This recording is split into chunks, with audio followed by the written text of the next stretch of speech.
La historia de la piratería es una historia de pillaje y comienza con el oro español.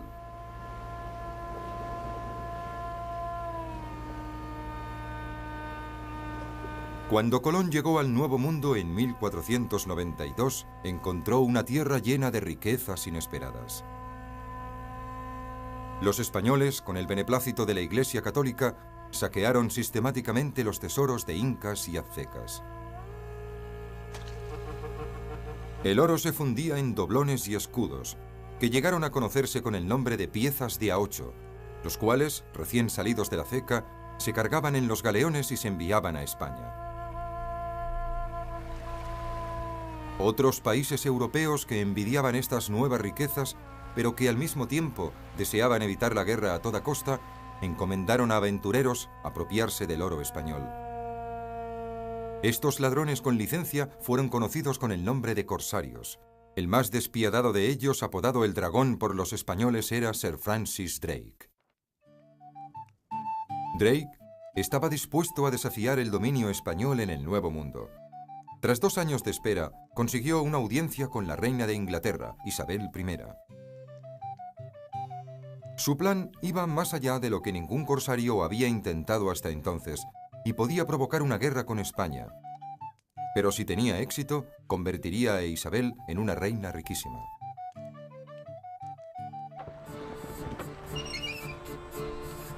El 13 de diciembre de 1577, Francis Drake se hizo a la mar con su flota de 5 barcos. Mantuvo su destino en secreto incluso para su tripulación. Su misión era robar a los españoles, aunque los términos exactos utilizados por la reina eran ambiguos. El buque insignia de Drake, el Golden Hind, solo medía 30 metros de eslora y 6 de manga, pero era muy veloz y estaba bien armado. Cuando una réplica exacta de este famoso barco se hizo a la mar hace algunos años, se pusieron de manifiesto inmediatamente las duras condiciones de la vida a bordo. En 1974, el capitán Adrian Small repitió el viaje del Golden Hind a través del Atlántico. Muy pronto, Small pudo apreciar los conocimientos de Drake como navegante. Tras cruzar el Atlántico, su paso hacia el Pacífico se veía bloqueado por una de las zonas marítimas más peligrosas del mundo, el Estrecho de Magallanes.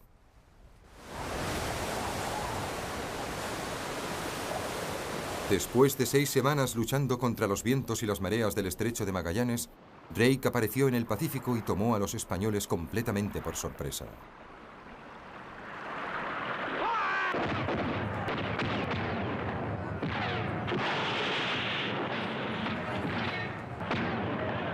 Drake ascendió por la costa de Sudamérica atacando a los galeones llenos de tesoros y saqueando las indefensas ciudades. Pronto supo que el barco más rico del Pacífico navegaba justo delante de él. Drake se apresuró a dar caza al poderoso buque conocido familiarmente con el nombre de Cagafuego, antes de que éste advirtiera su presencia. Tras 4 semanas de difícil persecución, finalmente logró divisar sus velas. El Cagafuego era el doble de grande que el Golden Hind. Para capturarlo, Drake lanzó un ataque sorpresa.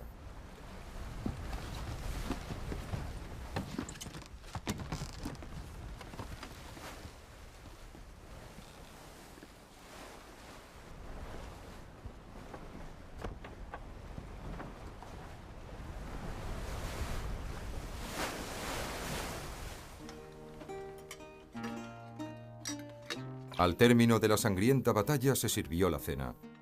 El invitado de honor era el capitán español derrotado. Mientras corría el vino, el Cagafuego fue despojado de sus riquezas.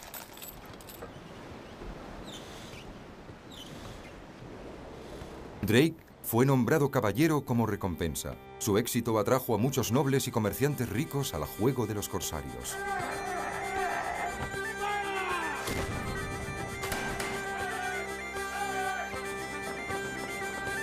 Solo en un año zarparon 1000 expediciones de corsarios.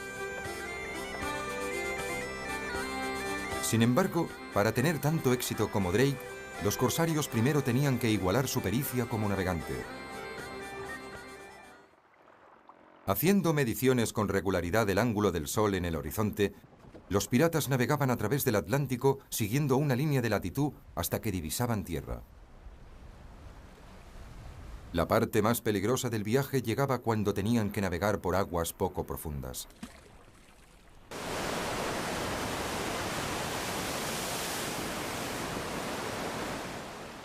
Una cuarta parte de las expediciones de corsarios jamás regresaron. El premio más ansiado era la flotilla de galeones repletos de tesoros que se reunían anualmente en el mar del Caribe antes de su viaje de regreso a casa. A pesar de los esfuerzos de los corsarios, esos barcos nunca fueron capturados. Aquellas islas dominadas por los españoles atrajeron un nuevo grupo de colonos que con el tiempo dieron vida a una personal adaptación del arte de la piratería. Hacia 1620, varias naciones europeas habían establecido puestos avanzados en el Caribe y lucharon por apoderarse del territorio bajo dominio de los españoles, que consideraban ese grupo de islas un don divino y su propiedad exclusiva. En la isla de La Española se había establecido un grupo de cazadores de jabalíes franceses. Aquellos hombres llegarían a conocerse como bucaneros, de bucán, nombre dado al proceso de ahumar la carne.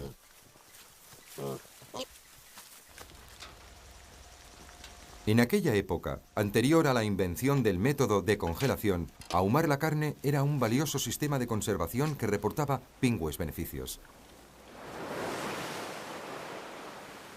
Aunque los galeones que pasaban compraban la carne de los bucaneros, a los españoles les molestaba la presencia de aquellos cazadores rebeldes y en 1630 les expulsaron de las montañas.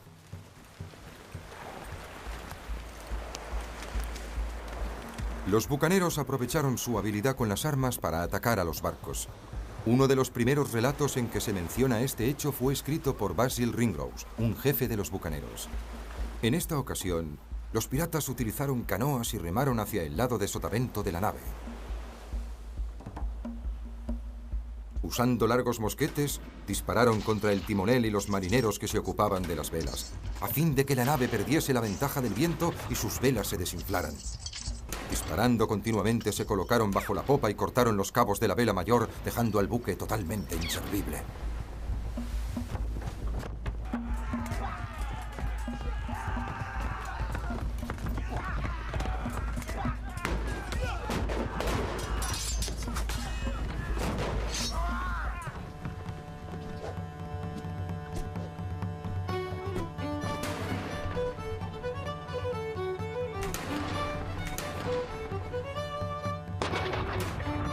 La táctica de los bucaneros era tan sencilla como eficaz.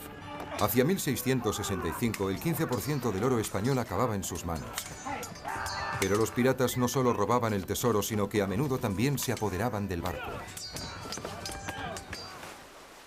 La velocidad daba ventaja a los piratas sobre sus presas, y pronto aprendieron a hacer sus buques aún más rápidos. Pero incluso el barco más veloz acababa siendo frenado por algas, percebes y gusanos que atacaban los cascos de madera.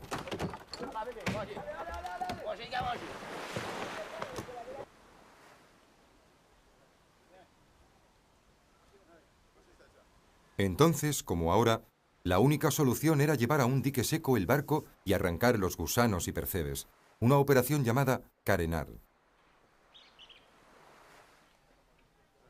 Pero cuando los piratas carenaban sus barcos eran extremadamente vulnerables a las fragatas españolas, así que necesitaban refugios seguros.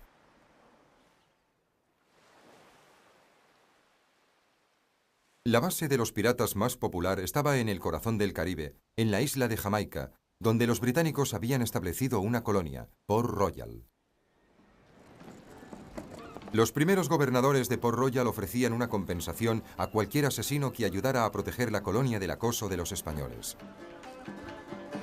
Sin necesitar ninguna otra motivación adicional, bucaneros de todo el Caribe acudieron a la ciudad para participar en el saqueo de los tesoros españoles procedentes del Nuevo Mundo. Port Royal se ganó rápidamente la reputación de ser la ciudad del mal. Corsarios borrachos dilapidaban sus fortunas en los burdeles, tabernas y salones de juego.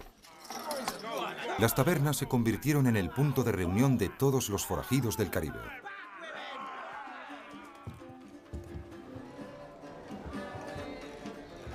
Un predicador recién llegado de Inglaterra describió así lo que encontró. Puesto que la mayor parte de la población está formada por piratas, asesinos, prostitutas y algunos de los individuos más viles de todo el mundo, sentí que mi presencia era completamente inútil.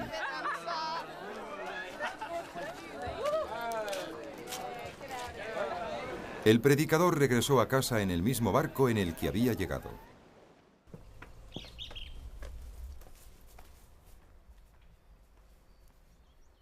El hijo más famoso de Port Royal fue un galés.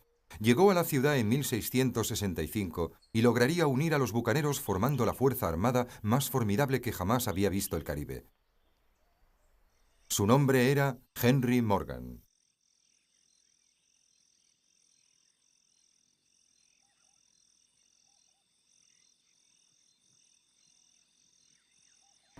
En su adiestramiento, Morgan aprendió los métodos clásicos del ataque por sorpresa de los bucaneros.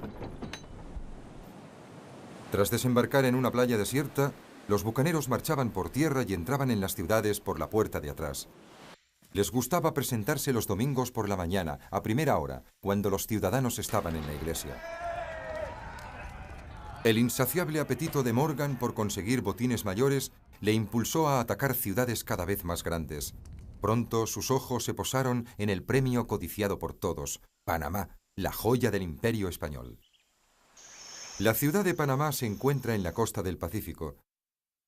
Los españoles pensaban que estaba a salvo porque había 30 kilómetros de jungla protegiéndola de los piratas del Caribe. Para tomar Panamá, Morgan necesitaría reclutar un ejército, y eso es lo que hizo. El punto de reunión se estableció en la costa sur de la Española. 38 buques y más de 2000 hombres respondieron a su llamada. Era el contingente de bucaneros más grande jamás reunido. El plan de Morgan era sencillo y osado al mismo tiempo. Navegaría hasta la boca del río Chagres y tomaría la fortaleza española. Desde allí continuaría río arriba en canoa.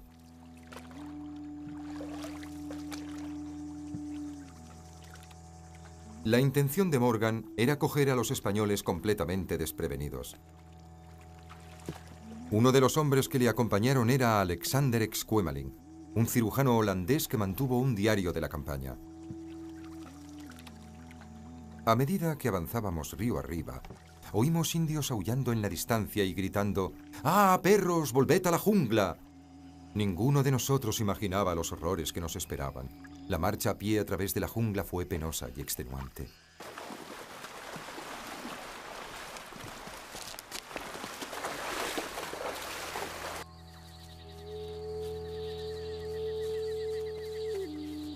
No solo los insectos y las sanguijuelas causaban estragos entre los bucaneros.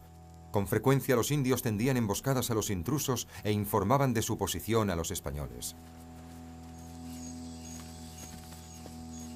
De modo que cuando llegaron a las primeras aldeas las encontraron desiertas. No había ganado, ni comida, ni agua. Incluso habían envenenado los pozos.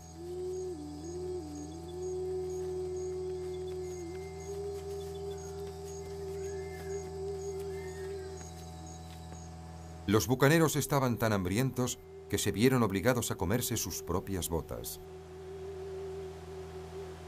Primero cogieron el cuero y lo cortaron en pedazos. Luego lo colocaron entre dos piedras y lo frotaron, metiéndolo con frecuencia en el agua del río para ablandarlo. Finalmente rasparon el pelo del cuero, lo hirvieron, lo cortaron en pedazos más pequeños y se lo comieron, ayudándose de frecuentes tragos de agua.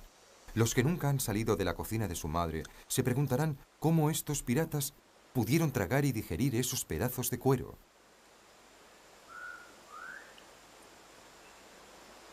A ellos les diré que si algún día sufren la hambruna que soportaron los bucaneros, sin duda harán lo mismo que ellos.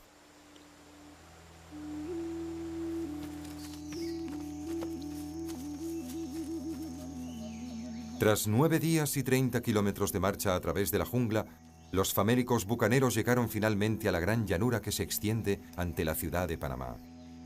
De los 2000 hombres de Don Juan, el gobernador de Panamá, solo había 300 soldados profesionales.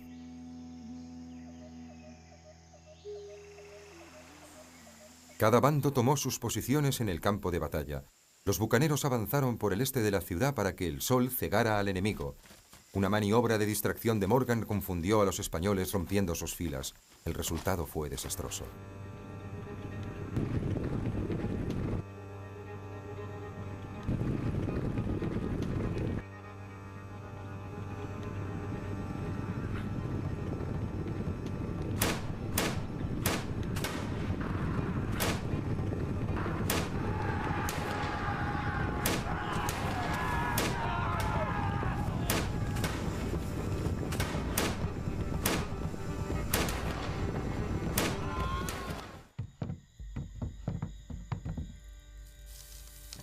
Don Juan estaba dispuesto a no dejar nada de Panamá a los piratas, quienquiera que fuese el que se apoderase de la ciudad.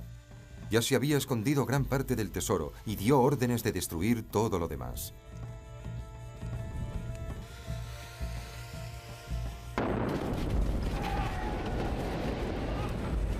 Durante varias horas se desató el caos, mientras los soldados españoles incendiaban su propia ciudad. Cuando llegaron los bucaneros, sus esperanzas de encontrar el tesoro se desvanecieron entre las llamas. Saqueando casa por casa, torturaron a los pocos que se quedaron, que se negaron a entregarles su oro. Pero el tesoro más valioso aún seguía oculto. Mientras los invasores se acercaban a la catedral, un avispado fraile cubrió con una capa de cal el gran altar dorado.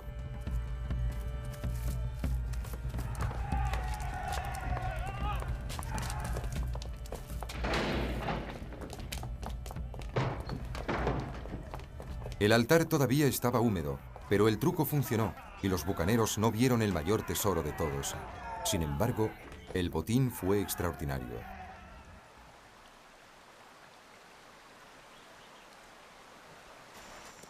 La parte del tesoro de Panamá que Morgan guardó para sí sigue siendo un misterio.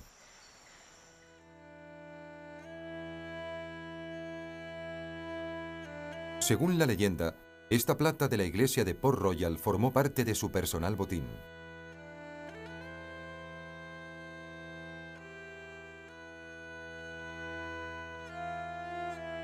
Para España, la pérdida de estos tesoros fue trivial comparada con las consecuencias políticas que conllevaba para su imperio.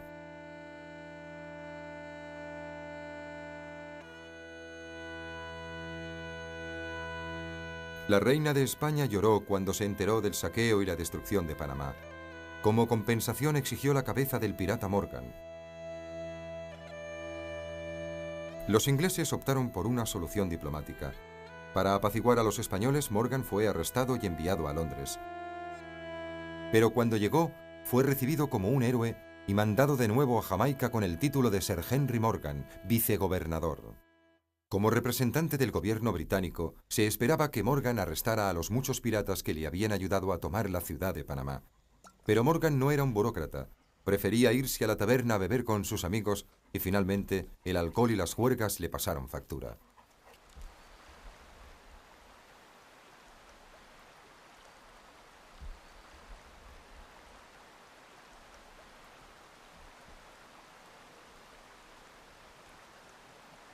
Morgan murió el 25 de agosto de 1688. Se disparó una salva de 22 cañonazos y se decretó un día de fiesta nacional. Fue la última vez que un pirata sería homenajeado en una colonia británica. 4 años después, Port Royal se enfrentaría a su propio juicio. En 1692, la tierra se abrió y la mitad de la ciudad desapareció bajo las aguas en un gigantesco terremoto. Miles de personas murieron.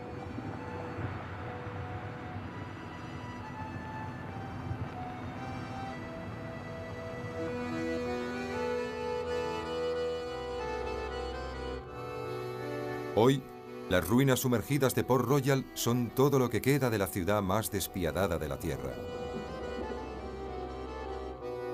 Y los bucaneros, que tan importantes habían sido en la formación de las colonias británicas, fueron declarados forajidos.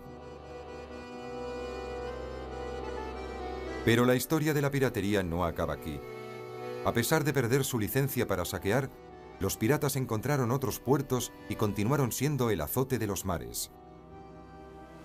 Los siguientes 30 años se conocerían como la época dorada de la piratería.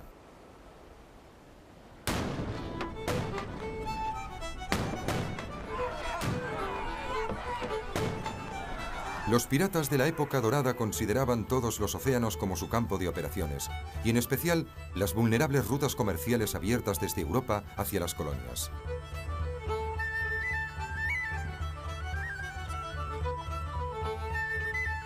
Marfil y piedras preciosas de África. Oro del Nuevo Mundo. Sedas y especias de la India. Todo cruzaba las aguas de los océanos en la panza de indefensos galeones, y los piratas sacaban el máximo provecho.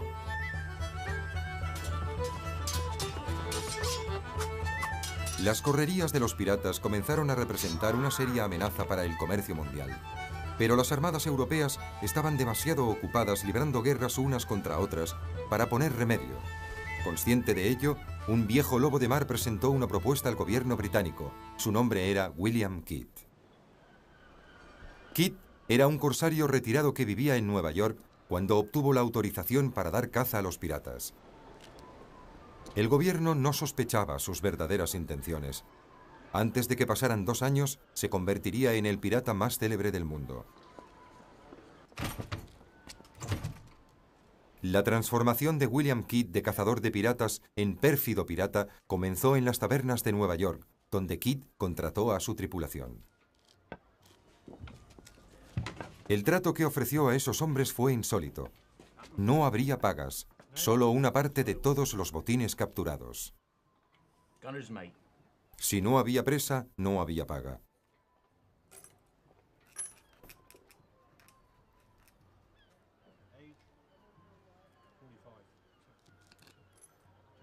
My name is William Kidd. When I sailed, my name is William Kidd. En 1696, Kidd se hizo a la mar con su peligrosa tripulación rumbo a las Indias Orientales. Las condiciones a bordo eran terribles, pero no eran peores que las de cualquier otro barco de esa época, como el ingenioso Samuel Johnson dijo una vez.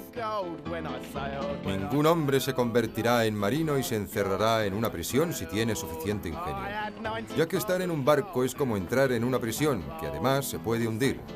Un hombre en la cárcel tiene más espacio, mejor comida y normalmente mejor compañía. Después de 3 meses de penosa singladura sin haber divisado ningún barco pirata, la tripulación de Kidd comenzó a dar señales de amotinamiento.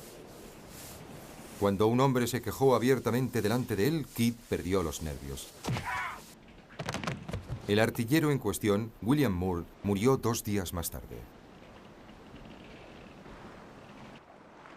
Kidd sabía que su tripulación estaba al borde del motín, pero la fortuna finalmente le fue favorable.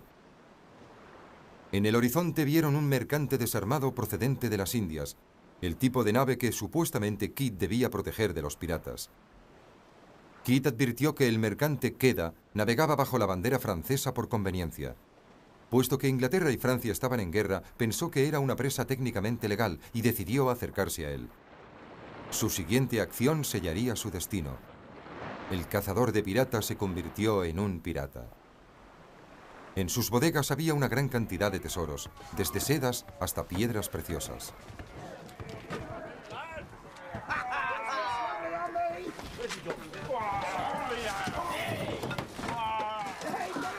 Abandonó su viejo barco y desplegó las velas rumbo a casa.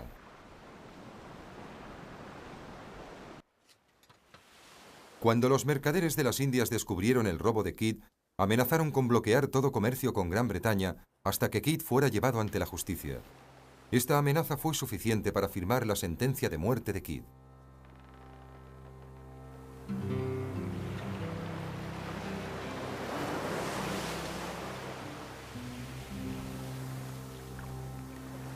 Cuando llegó a los oídos de Kidd que era el pirata más buscado del mundo, tomó medidas para esconder el botín. Y así nació la leyenda del tesoro perdido del Capitán Kidd.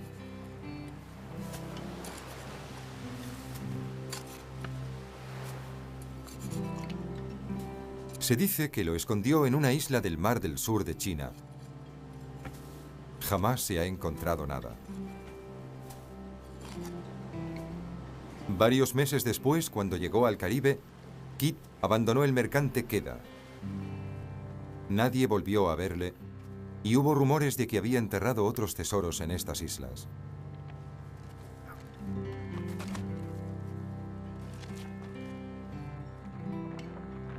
En otoño de 1699, se le vio de nuevo a bordo de un pequeño balandro en el estuario de Long Island. Aquí, en las Islas Gardiners, es donde se ha encontrado el último de sus tesoros enterrados. Pero Kidd no regresaría a las Islas Gardiners. Fue arrestado y enviado a Londres para ser juzgado. El tesoro recuperado se usó para pagar a los inversores de la malograda expedición. Hoy solo se conserva una pequeña parte de ese tesoro.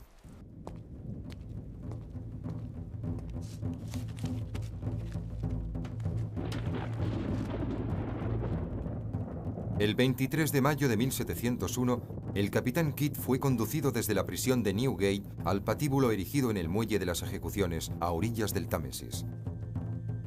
Una multitud de 200.000 personas se congregó para ver cómo colgaban al célebre pirata. Algunos esperaban que tal vez revelaría dónde había ocultado su tesoro, pero sus últimas palabras de borracho no desvelaron nada. La mala suerte le persiguió hasta el final. Cuando le colocaron el nudo alrededor del cuello y le colgaron, la cuerda se rompió. El capitán Kidd tuvo que ser colgado 2 veces. Su cadáver se untó con grasa y se dejó colgando en la entrada del Támesis durante 4 años. Una advertencia para los barcos que pasaban por allí. Aquel era el precio que se pagaba por convertirse en pirata. Pero en la Inglaterra del siglo XVIII podían ejecutarte por robar un pollo. Eran muchos los jóvenes que elegían ser piratas. Hubo un periodo en que Inglaterra estaba en guerra con España, Francia y Holanda, y sus barcos siempre iban escasos de tripulación. El 60% de los marineros eran embarcados por la fuerza. Por tanto, la disciplina a bordo era extremadamente severa. Por ejemplo, el que robaba era castigado a correr baquetas, una práctica en la que los tripulantes formaban un pasillo y cuando el ladrón pasaba por él, le golpeaban con toda clase de objetos.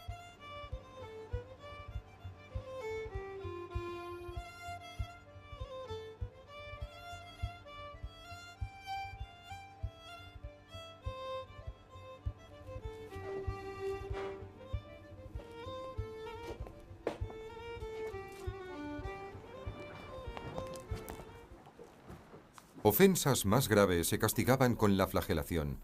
Un marinero sentenciado a ese castigo recibía el placer añadido de hacer el gato de 9 colas que sería utilizado para fustigar al reo.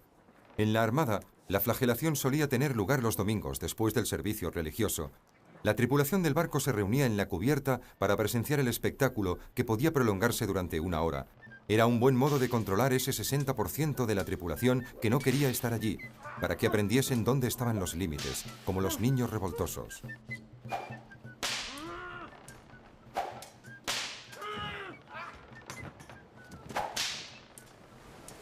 Para que no les trataran como niños, muchos marinos de la Armada Real y marinos mercantes preferían cambiar de barco y convertirse en piratas. Así se unían a una brigada internacional compuesta por gentes de muy diversa procedencia.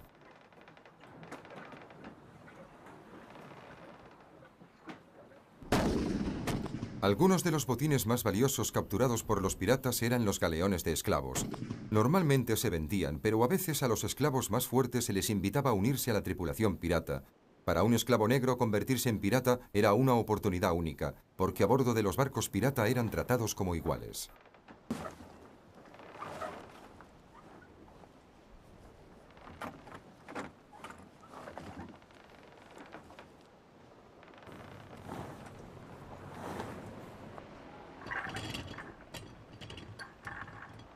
El principio de igualdad era fundamental en el gobierno de los barcos piratas. Tenían normas y reglas precisas que cada hombre de la tripulación tenía que firmar al principio de un viaje.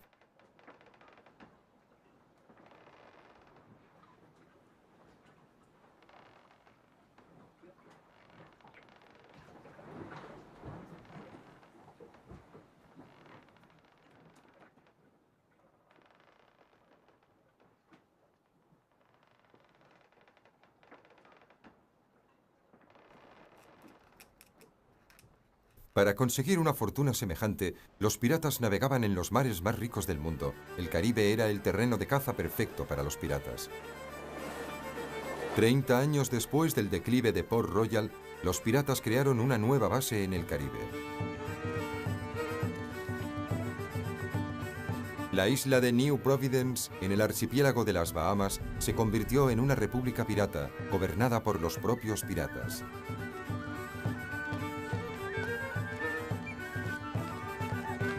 Aquí se reunieron algunos de los forajidos más temidos del mundo.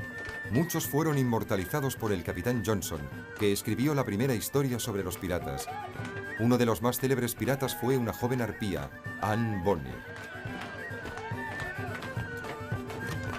Bonny era la hija ilegítima de un procurador y había deshonrado a su padre huyendo con un marinero.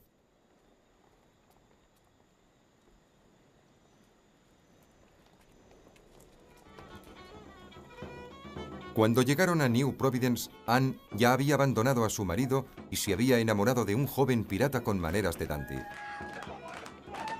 Su nombre era Jack Rackham, pero tanto sus amigos como sus enemigos le conocían como Calico Jack.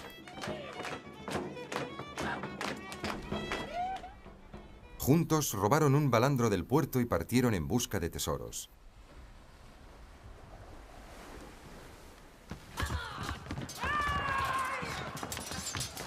A los pocos días la fortuna les salió al encuentro y atacaron un mercante holandés que se dirigía a Jamaica. La única persona que sabía hablar inglés a bordo era un delicado joven que enseguida atrajo la atención de Anne. El nombre de ese chico era Mary Read. Read también era hija ilegítima y había sido criada como un niño por su madre para lograr el apoyo financiero de su padre. A los 13 años su madre la empleó como criado de una dama francesa.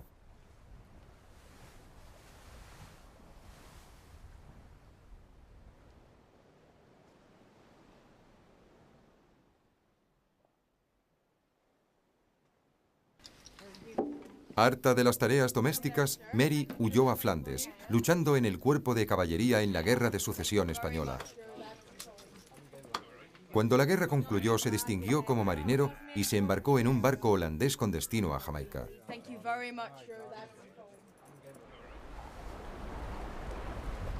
¿Cómo logró Mary Read ocultar su verdadera identidad en un pequeño barco lleno de hombres?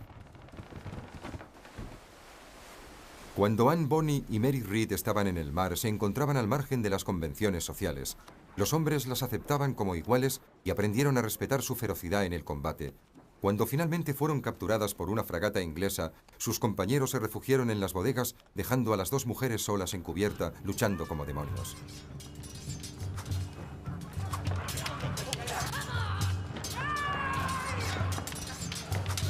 Despreciando el peligro, las dos mujeres permanecieron desafiantes hasta el final, pero sus días como piratas habían acabado.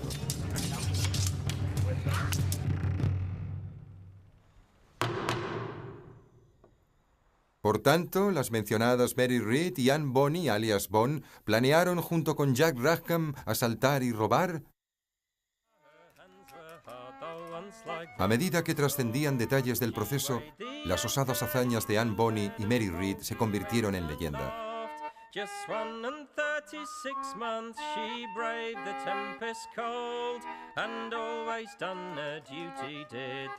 Testigos aterrorizados se presentaron para declarar en contra de las dos mujeres.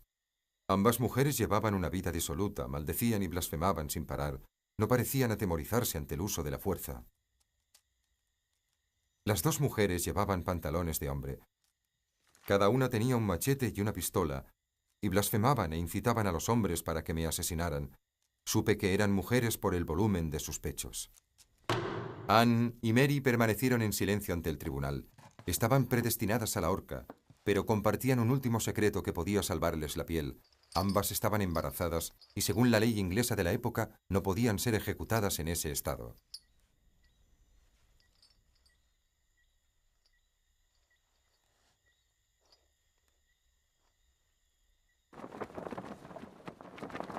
Las vidas de las mujeres pirata pasaron al folclore, mientras en el Caribe las cosas continuaban como siempre.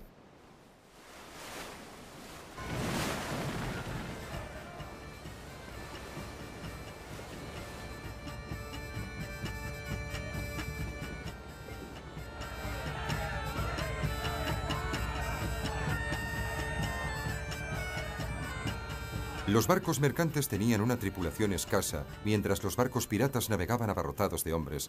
El símbolo del terror más poderoso era la bandera negra. La vida de los piratas se basaba en una visión utópica. Sin embargo, sus nobles ideales de igualdad y equidad se mancharon con la sangre de sus víctimas.